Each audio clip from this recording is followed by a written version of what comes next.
नमस्कार साथियों, कैसे हैं आप सभी लोग। हम उम्मीद करते हैं कि आप लोग बहुत ही अच्छे होंगे।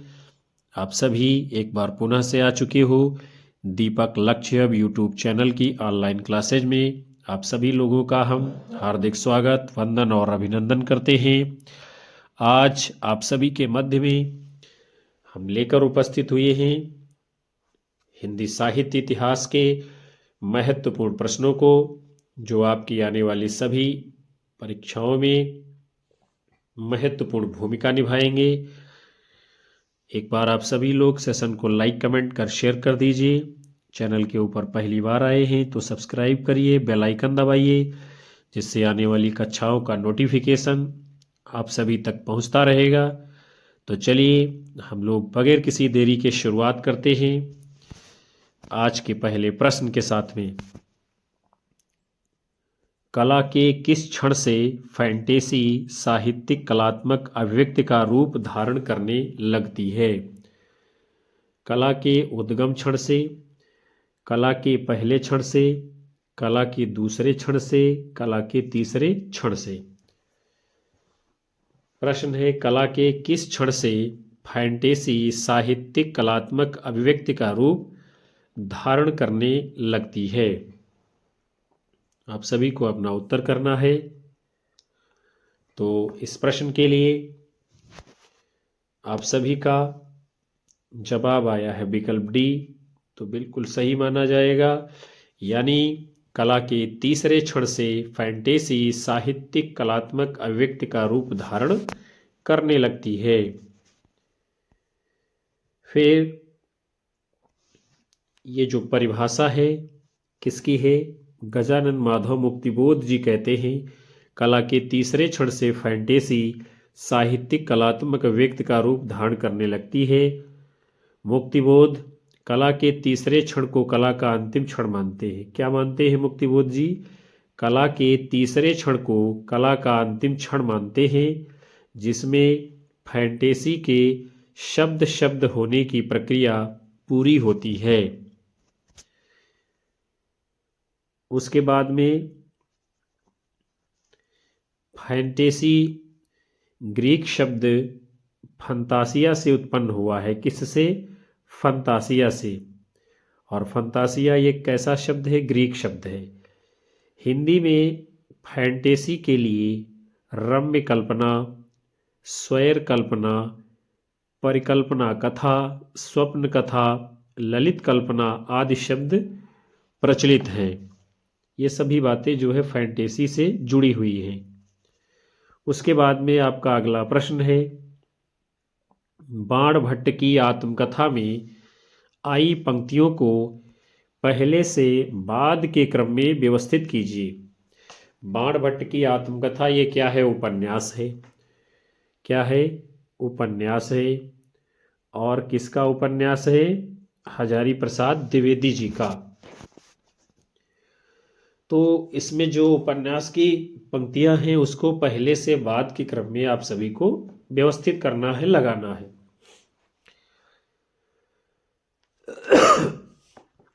बिहार से जब मैं बाहर निकला तो चित्त प्रसन्न था, आती बार मैंने रास्ते की ओर दृष्टि ही नहीं दी थी। फिर है, निपुणिका आंगन के बाहर मेरी प्रतीक्षा कर रही थी, उसकी सखी बनकर जब बाहर आया तो। अगला है, यद्यपि बाणभट्ट नाम से ही मेरी प्रसिद्धि है, पर यह मेरा वास्तविक नाम नहीं है। अगले कथन है, निपुणिका ने अपनी स्वामिनी को छिपा रखने के लिए जिस स्थान को चुना था, उसके दर्शन मात्र से मेरा हृदय बैठ गया। भावी जीवन की रंगीन कल्पनाओं में डूबते उतराते मनुष्य को आसपास देखने की फुर्सत कहाँ होती है? तो यानी इनमें जो कथन है उनको पहले से बाद के क्रम में लगाना है। तो इसमें आपका जो सबसे पहले आएगा, यद्यपि बाणभट्ट नाम से ही मेरी प्रसिद्धि है, पर यह मेरा वास्तविक नाम नहीं है। फिर अगला कथन आपका कौन सा आएगा इसमें? भावी जीवन की रंगीन कल्पनाओं में डूबते उतराते मनुष्य को आसपास देखने की फुर्सत कहाँ होती है। फिर उसके बाद में आपका अगला जो कथन आएगा वो है, निपुणिका आंगन के बाहर मेरी प्रतीक्षा कर रही थी, उसकी सखी बनकर जब मैं बाहर आया तो। फिर आपका अगला कथन आएगा, निपुणिका ने अपनी स्वामिनी को छिपा रखने के लिए जिस स्थान को चुना था उसके दर्शन मात्र से मेरा हृदय बैठ गया। और जो अगला कथन आपका आएगा विकल्प ए होगा। कौन सा है?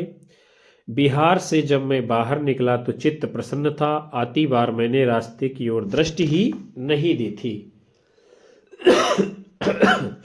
तो इसमें सही क्रम आपका कौन सा होगा? वो है आपका सी ई बी डी ए। तो हम लोग देखते हैं आगे कूट को। CEBDA जिस विकल्प में होगा वही आपका सही उत्तर होगा। तो CEBDA किस में है? विकल्प बी में है और यही आपका सही जवाब है। फिर बाणभट्ट की आत्मकथा, ये हजारी प्रसाद द्विवेदी जी का उपन्यास है। इसका प्रकाशन कब हुआ है? 1946 ईस्वी में। फिर हम लोग आगे बढ़ते हैं। आपका अगला प्रश्न है, मजदूरी और प्रेम निबंध के अनुसार सूची 1 का मिलान सूची 2 से करना है। तो चलिए हम लोग देखते हैं इसमें क्या है। तो सबसे पहले है फकीर, दूसरी तरफ क्या है? मजदूरी का जीवन। तो फकीर में क्या है? Zone of arc, zone of arc. तो इनका काम क्या है? भेड़े चराना। जोन ऑव आर्क का काम क्या है? भेड़े चराना। फिर है टॉलस्टॉय, टॉलस्टॉय का काम क्या है? जूते गांठना। फिर है उमर खयाम, उमर खयाम का काम क्या है? तंबू सीना, तंबू बनाना। और खलीफा उमर का काम क्या है? रंग महलों में चटाई आदि बुनना।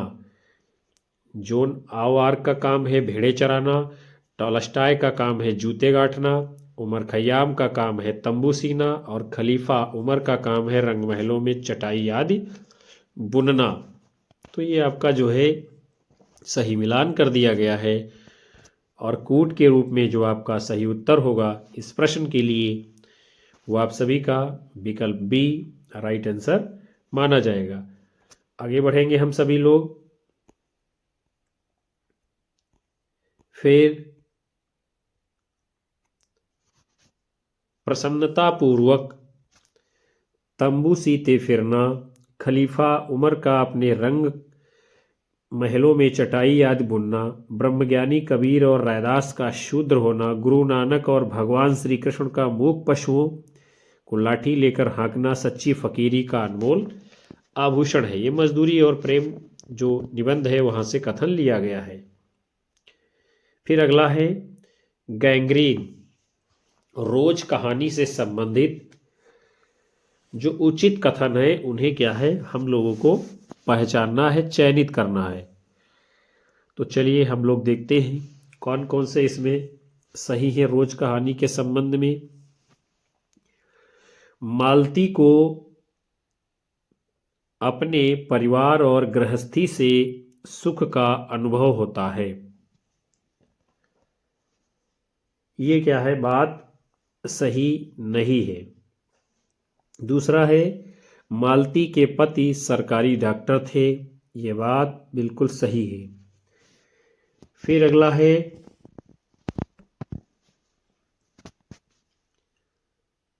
सरकारी अस्पताल और डॉक्टरी के प्रति उसके मन में अच्छी भावना थी, ये क्या है? गलत है, अच्छी भावना नहीं थी। मालती ने पिता के द्वारा लाई किताब फाड़कर फेंक दी थी, ये बात सही है। फिर अगला है कथन मालती के शिशु को चोटें लगती ही रहती हैं, रोज ही गिर पड़ता है। तो इसमें कौन कौन सी बातें सही हैं? बी, डी और ई, तीन कथन सत्य हैं इस रोज कहानी के विषय में, और बी डी ई जिस विकल्प में होगा वही आपका सही उत्तर माना जाएगा। तो किसमें है बी डी ई, यानी कि विकल्प सी में, यही आपका सही जवाब है। हम सभी लोग आगे बढ़ते हैं। गैंग्रीन, इसका दूसरा नाम है रोज। क्या नाम है? रोज। और यह है क्या? कहानी है। इसके लेखक कौन है? अज्ञे जी हैं। और इस कहानी से संबंधित जो सही कथन है एक बार पुनः देखते हैं। मालती के पति सरकारी डॉक्टर थे। वह एक पहाड़ी गांव की डिस्पेंसरी में कार्यरत थे। मालती ने पिता द्वारा लाई किताब फाड़ कर फेंक दी थी। मालती के शिशु को चोटें लगती ही रहती हैं, रोज ही गिर पड़ता है। और मालती के पति का नाम क्या है? महेश्वर। क्या नाम है मालती के पति का नाम? महेश्वर। और इस कहानी में गैंग्रीन रोगियों की टांगे काटने का भी जिक्र है। क्या है? गैंग्रीन रोगियों की टांगे काटने का जिक्र है। अगला प्रश्न है, किशोरीदास वाजपेयी की पुस्तक हिंदी की वर्तनी तथा शब्द विश्लेषण के अध्यायों का सही क्रम है। तो सबसे पहले तो यही बात महत्वपूर्ण है। किशोरीदास वाजपेयी की पुस्तक का नाम क्या है? हिंदी की वर्तनी तथा शब्द विश्लेषण। और इसके अध्यायों का सही क्रम लगाना है। समास में वर्तनी की स्थिति, वाक्य विन्यास में वर्तनी का विवेचन, हिंदी की कुछ क्रियाएं, नाम यानी संज्ञाएं, हिंदी में अनुनासिक वर्ण और अनुस्वार। तो इसको क्रम से लगाना है अध्यायों को। तो सबसे पहले क्या आएगा? हिंदी की कुछ क्रियाएं, यानी कि विकल्प सी। फिर आपका आएगा नाम यानी संज्ञाएं, अर्थात विकल्प डी। फिर आपका अगला अध्याय आएगा हिंदी में अनुनासिक वर्ण और अनुस्वार, यानी कि ई। फिर उसके बाद में आपका आएगा समास में वर्तनी की स्थिति, यानी कि ए। और अगला आएगा आपका वाक्य विन्यास में वर्तनी का विवेचन, अर्थात बी। तो C D E A B, C D E A B, ये जिस विकल्प में होगा यही आपका सही उत्तर माना जाएगा। तो C D E A B ये किस विकल्प में है? वो है आपका विकल्प बी में, यही आपका सही उत्तर कूट के रूप में है।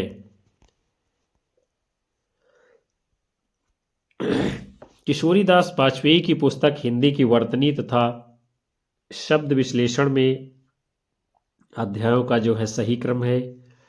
हिंदी की कुछ क्रियाएं अध्याय 2 है ये। नाम यानी कि संज्ञाएं अध्याय 3 है।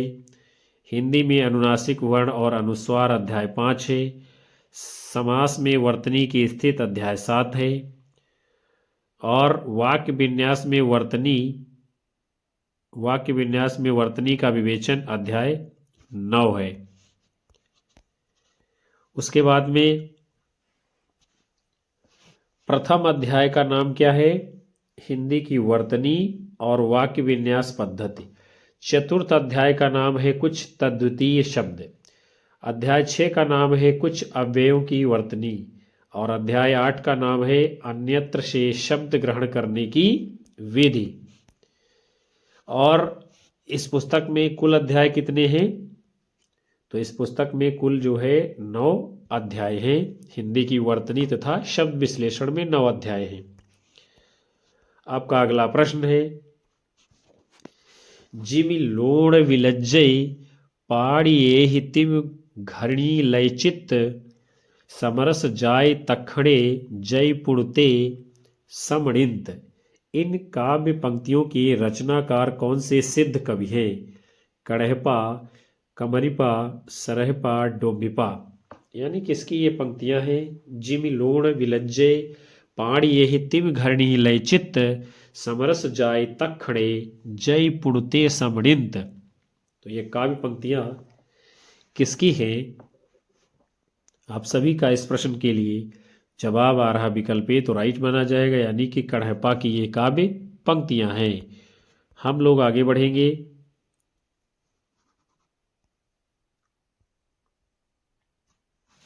कण्हेपा से संबंधित कुछ महत्वपूर्ण बातें राहुल सांकृत्यायन जी लिखते हैं। कण्हेपा पांडित्य और कवित्व में बेजोड़ हैं। राहुल सांकृत्यायन जी का कथन है कण्हेपा पांडित्य और कवित्व में बेजोड़ थे। गीतिका, महाढूढ़न, बसंत तिलक, वज्र गीत इनकी रचनाएं हैं। और काव्य पंक्तियों को हम लोग देख लेते हैं। आगम बेय पुराणे ही पाणीय माह वहंती। और अगली पंक्ति है नगर बाहिरे डोबी तोहर कुड़िया छाए। ये कण्हेपा जी की काव्य पंक्तियां हैं जो कि परीक्षाओं में बार बार पूछी जाती हैं। उसके बाद में आपका अगला प्रश्न है मजदूरी और प्रेम निबंध के अनुसार पश्चिमी सभ्यता मुख मोड़कर जिस नए आदर्श को उन्मुख है उस आदर्श को दर्शाने वाले देवता कौन हैं?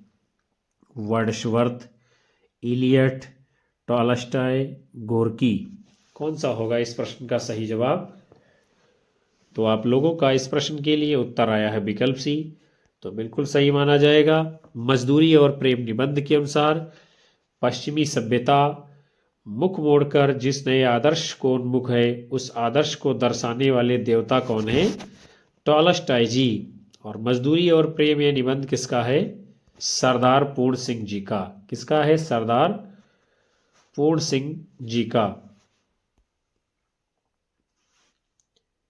इस निबंध का अंश है एक पश्चिमी सभ्यता मुख मोड़ रही है, वह एक नया आदर्श देख रही है, अब उसकी चाल बदलने लगी है, वह कलों की पूजा को छोड़कर मनुष्यों की पूजा को अपना आदर्श बना रही है। इस आदर्श को दर्शाने वाले देवता रस्किन और टॉलस्टॉय जी हैं। उसके बाद में अन्य जो है महत्वपूर्ण बातें हैं मजदूरी और प्रेम निबंध से। हल चलाने वाले और भेड़ चराने वाले प्रायः स्वभाव से ही साधु होते हैं। हल चलाने वाले और भेड़ चराने वाले स्वभाव से ही साधु होते हैं। अगला कथन है एक दिन गुरु नानक यात्रा करते करते लालो नाम के एक बढ़ई के घर ठहरे। अगला कथन है जापान निवासी कागज, लकड़ी और पत्थर की बड़ी अच्छी मूर्तियां बनाते हैं। तो ये सभी कथन जो है मजदूरी और प्रेम निबंध से है। उसके बाद में आपका अगला प्रश्न है को नहीं पकड़त मेरो हाथ 20 कोटि सुत होत फिरत हूँ हा हा होए अनाथ। भारत दुर्दशा नाटक में ये गीत जो है ये किस अंक में है? पहला अंक, दूसरा अंक, तीसरा अंक, चौथा अंक। को नहीं पकड़त मेरो हाथ 20 कोटि सुत होत फिरत हूँ हा हा होए अनाथ। ये जो है भारत दुर्दशा नाटक में किस अंक का गीत है? तो आप लोगों का इस प्रश्न के लिए जवाब विकल्प बी आ रहा तो राइट माना जाएगा। यानी को नहीं पकड़त मेरो हाथ 20 कोटि सुत होत फिरत हूँ हा हा होए अनाथ। ये गीत जो है भारत दुर्दशा के दूसरे अंक से है। भारत दुर्दशा ये जो नाटक है किसने लिखा है? भारतेंद्र हरिश्चंद्र जी ने। इस नाटक के दूसरे अंक का ये जो है गीत है और दूसरे अंक का स्थान शमशान है जहां टूटे फूटे मंदिर, कौआ, कुत्ता, सियार घूमते हुए अस्थियां इधर उधर पड़ी हुई हैं। चौथे अंक का गीत है जो है दुनिया में हाथ पैर हिलाना नहीं अच्छा। क्या है चौथे अंक का गीत?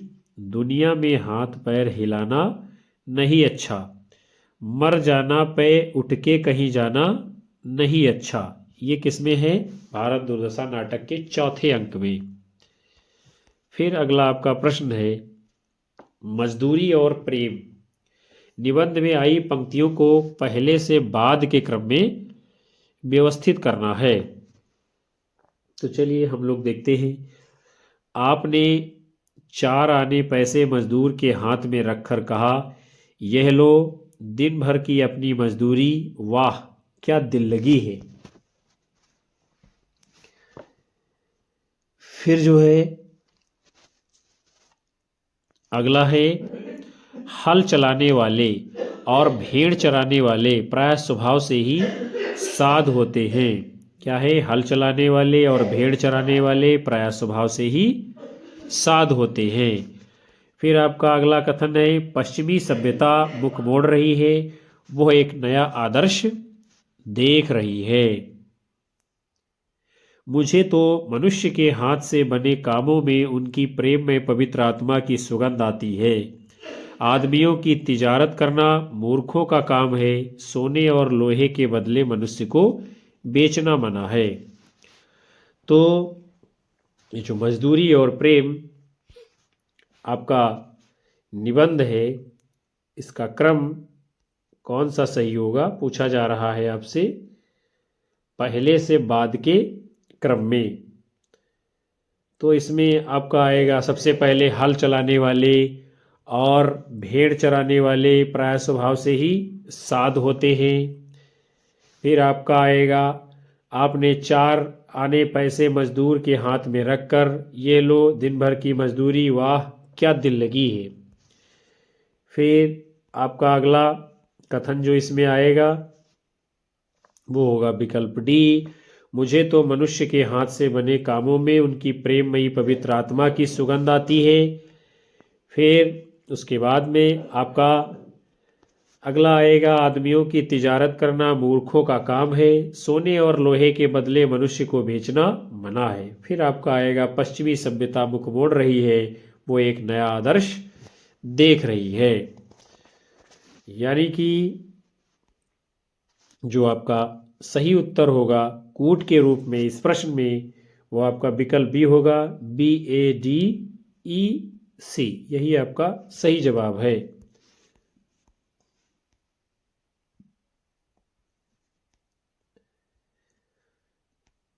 उसके बाद में आपका अगला प्रश्न है, चीफ की दावत कहानी के आधार पर शामनाथ के संबंध में सटीक कथन कौन कौन से हैं। चीफ की दावत कहानी के आधार पर शामनाथ के संबंध में सटीक कथन। तो चलिए हम लोग देखते हैं। शामनाथ की भारतीयता में गहरी आस्था थी। फिर है, शामनाथ ने माँ को सफ़ेद कमीज और सफ़ेद सलवार पहनने के लिए कहा। शामनाथ अपने चीफ को नापसंद करते थे। शामनाथ पार्टी की कामयाबी सुनिश्चित कर लेना चाहते थे। शामनाथ को दुनिया के कहे की चिंता होती थी। तो चीफ की दावत कहानी है, शामनाथ के संबंध में कौन कौन सी बातें सही हैं। तो शामनाथ की भारतीयता में गहरी आस्था थी, इनकी गहरी आस्था नहीं थी। शामनाथ ने माँ को सफ़ेद कमीज यानी कमीज और सफ़ेद सलवार पहनने के लिए कहा था, ये बात सही है। शामनाथ अपने चीफ को नापसंद करते थे, गलत है। शामनाथ पार्टी की कामयाबी सुनिश्चित कर लेना चाहते थे, ये भी बात सही है। और शामनाथ को दुनिया के कहे की चिंता होती थी, ये भी सही है। अर्थात बी, डी और ई, ये 3 बातें सही हैं और जिस विकल्प में होंगी वही आपका सही उत्तर होगा। तो BDE किस में है? वो है आपका विकल्प सी में, और यही आपका उत्तर है, सही जवाब है। हम लोग आगे बढ़ते हैं। भीष्म शाहनी की कहानी है ये, चीफ की दावत किसकी है? भीष्म शाहनी की, और इसके प्रमुख पात्र हैं शामनाथ जी। फिर चीफ की दावत जो है कहानी के विषय में अन्य महत्वपूर्ण बातें हैं। माँ ने गीत गाया था, हरियाणी बाए हरियाणी भेड़े हरियाते भागी भरी है। माँ 3 पंक्तियों को गाकर चुप हो गई। शामनाथ फुलकारी का मतलब समझाने की असफल चेष्टा करने के बाद अपनी माँ से कोई पुरानी फुलकारी दिखाने को कहते हैं। फिर आपका अगला प्रश्न है, हिंदी की सार्वदेशिक व्यापकता के संबंध में निम्नलिखित कथन मिलते हैं। तो देखते हैं हम लोग इसकी सार्वव्यापकता के संबंध में कौन कौन से कथन मिलते हैं।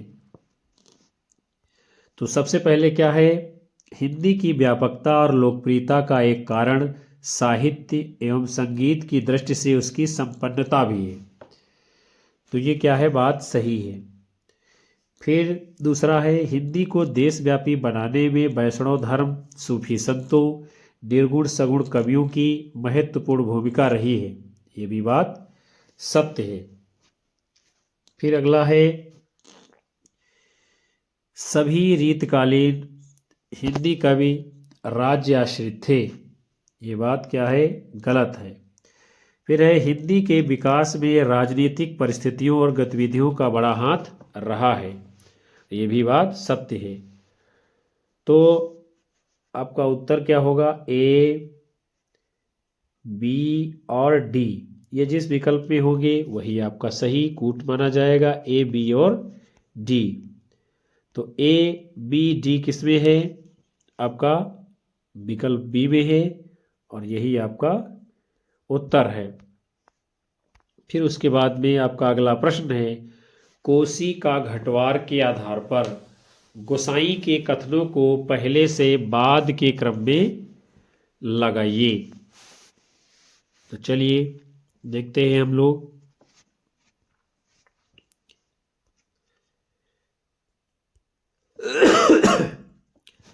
कभी 4 पैसे जुड़ जाएं तो गंगानाथ का जागर लगाकर भूल चूक की माफी मांग लेना।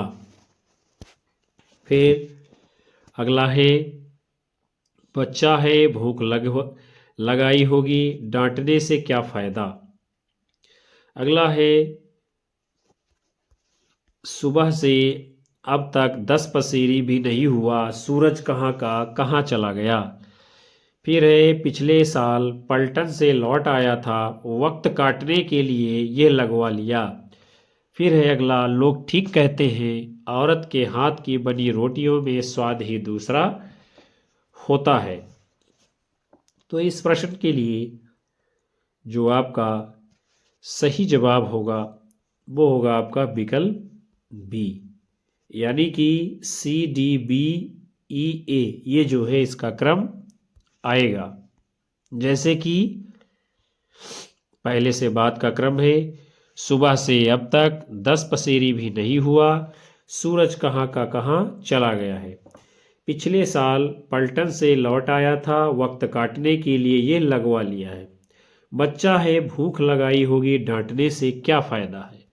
फिर अगला है, लोग ठीक कहते हैं औरत के हाथ की बनी रोटियों में स्वाद ही दूसरा होता है। उसके बाद में है, कभी 4 पैसे जुड़ जाएं तो गंगानाथ का जागर लगाकर भूल चूक की माफी मांग लेना। कोसी का घटवार ये जो है कहानी है, और किसकी ये महत्वपूर्ण कहानी है, तो उनका नाम क्या है, शेखर जोशी की कहानी है। गुसाई सोबनिया का लड़का लक्ष्मा सिपाही किशन सिंह इस कहानी के प्रमुख पात्र हैं। कौन कौन से, गुसाई सोबनिया का लड़का, लक्ष्मा, सिपाही किशन सिंह। बहुत ही ये शानदार कहानी है। उसके बाद में आपका अगला प्रश्न है, शिवमूर्ति निबंध के अनुसार निम्नलिखित में से कौन सा मूर्तियों का रंग नहीं है, श्वेत, लाल, काला, हरा। शिवमूर्ति निबंध के अनुसार निम्नलिखित में से कौन सा मूर्तियों का रंग नहीं है, तो आपका जवाब है विकल्प डी, तो ठीक माना जाएगा। मूर्तियों का रंग हरा नहीं है, श्वेत भी है, लाल भी है और काला भी है, लेकिन हरा रंग मूर्तियों का नहीं है। मूर्तियों के रंग भी यद्यपि अनेक होते हैं, पर मुख्य रंग 3 है। श्वेत, जिसका अर्थ है यह कि परमात्मा शुद्ध है, स्वच्छ है, उसकी किसी बात में किसी का कुछ मेल नहीं है। पर सभी उसके ऐसे आश्रित हो सकते हैं जैसे उजले रंग पर सब रंग। दूसरा लाल रंग है जो रजोगुण का वर्ण है। और तीसरा रंग काला है, उसका भाव सब सोच सकते हैं कि सबसे पक्का यही रंग है। उसके बाद में शिव मूर्ति निबंध किसका है ये? तो शिव मूर्ति निबंध ये जो है प्रताप नारायण मिश्र जी का है। और वास्तविक शिव मूर्ति प्रेम को घोषित किया गया है। किसको? प्रेम को घोषित किया गया है वास्तविक शिव मूर्ति।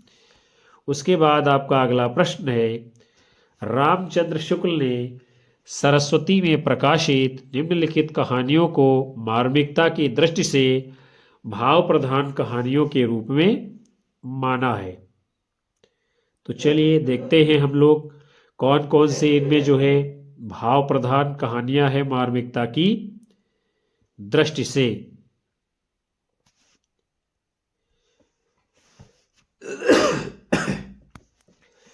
इंदुमती किशोरीलाल गोस्वामी, प्लेग की चुड़ैल मास्टर भगवान दास, दुलाई वाली बंग महिला, 11 वर्ष का समय रामचंद्र शुक्ल, पंडित और पंडितानी गिरजादत्त वाजपेयी।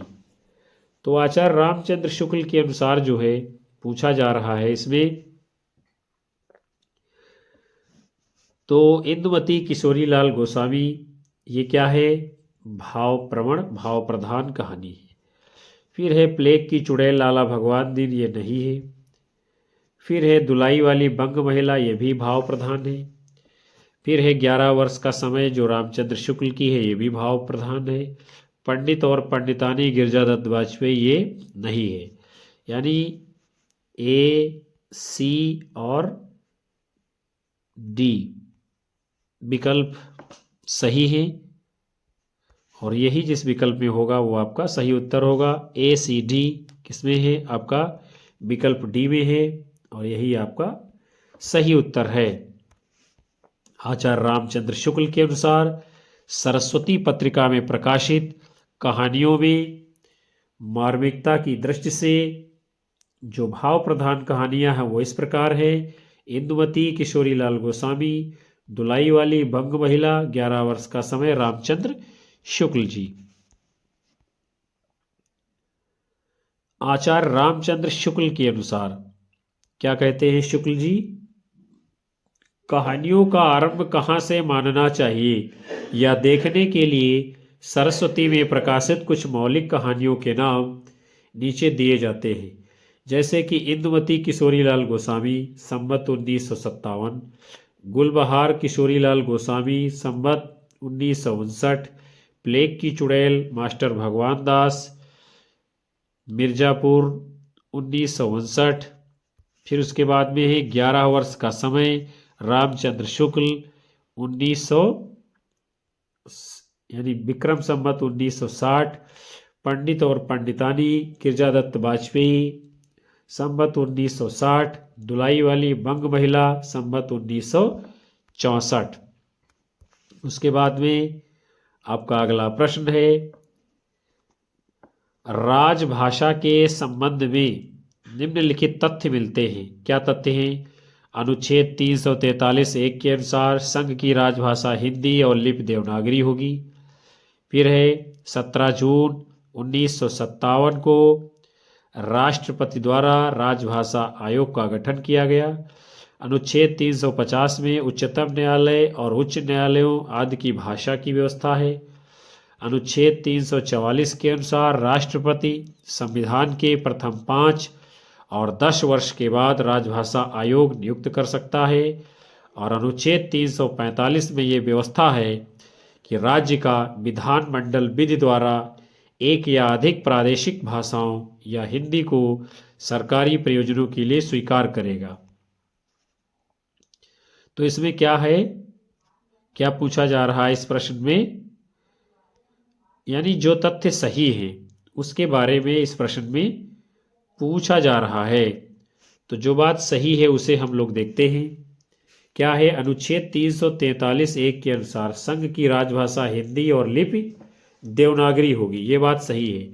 17 जून 1957 को राष्ट्रपति के द्वारा राजभाषा आयोग का गठन किया गया था, ये बात गलत है। अगला कथन क्या है? अनुच्छेद 350 में उच्चतम न्यायालय और उच्च न्यायालयों आदि की भाषा की व्यवस्था की गई है, ये भी क्या है? बात गलत है। फिर अगला है अनुच्छेद 344 के अनुसार राष्ट्रपति संविधान के प्रथम 5 और 10 वर्ष के बाद राजभाषा आयोग की नियुक्ति कर सकता है, ये भी बात सही है। और फिर अगला है अनुच्छेद 345 में यह व्यवस्था है कि राज्य विधानमंडल विधि द्वारा एक या एक से अधिक प्रादेशिक भाषाओं या हिंदी को सरकारी प्रयोजनों के लिए स्वीकार करेगा। तो ए, डी और ई ये 3 विकल्प इस प्रश्न में सही हैं और ये जहां भी होंगे वही आपका सही उत्तर होगा। यानी ए, डी, ई ये किसमें है? आपका विकल्प डी में, और यही आपका सही जवाब कोट के रूप में है। हम लोग आगे बढ़ते हैं, देख लेते हैं राजभाषा के संबंध में कुछ जो है तथ्यों को, जो कि बहुत ही महत्वपूर्ण है आपके लिए। अनुच्छेद 343(1) के अनुसार संघ की राजभाषा हिंदी और लिपि देवनागरी होगी। संघ के शासकीय प्रयोजनों के लिए प्रयोग होने वाले अंकों का रूप भारतीय अंकों का अंतर्राष्ट्रीय रूप होगा। फिर अगली बात है अनुच्छेद 344 के अनुसार, इसमें क्या है?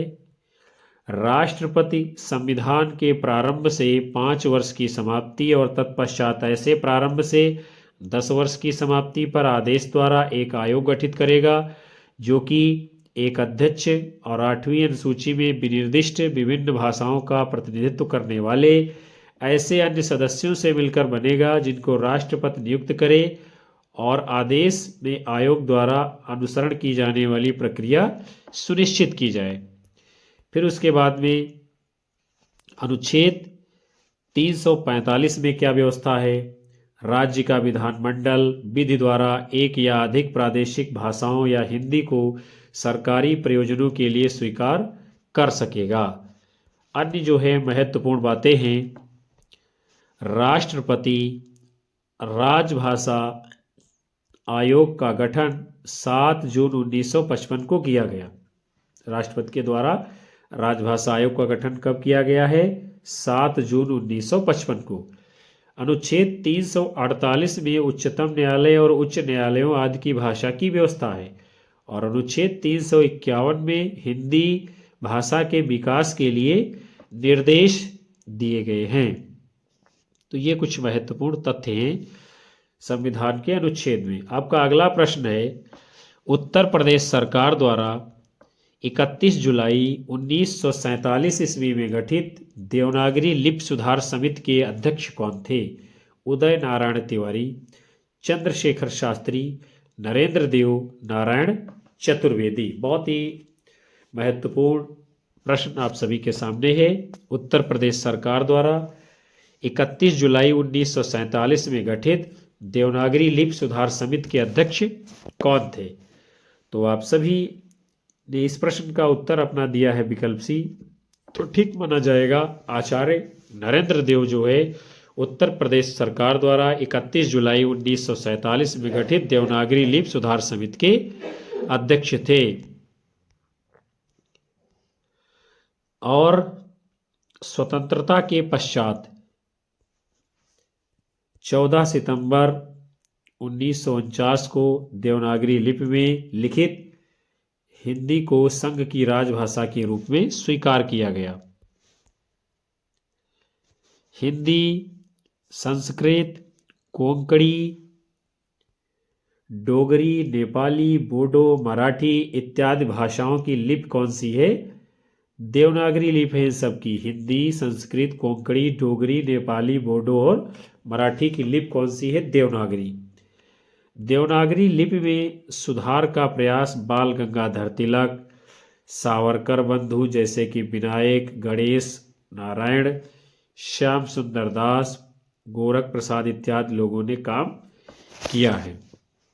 तो प्रिय विद्यार्थियों, आज के इस महत्वपूर्ण सत्र को हम यहीं पर समाप्त करते हैं, जिसमें आप सभी ने हिंदी साहित्य इतिहास के बहुत ही महत्वपूर्ण प्रश्नों को देखा जाना समझा। हम उम्मीद करते हैं ये सेशन आप सभी लोगों को पसंद आया होगा। कक्षा को लाइक करिए, अपने अधिकतम साथी मित्रों में शेयर करिए और उन सभी साथियों का तहे दिल से आभार जो अंत तक कक्षा को वॉच किए हैं।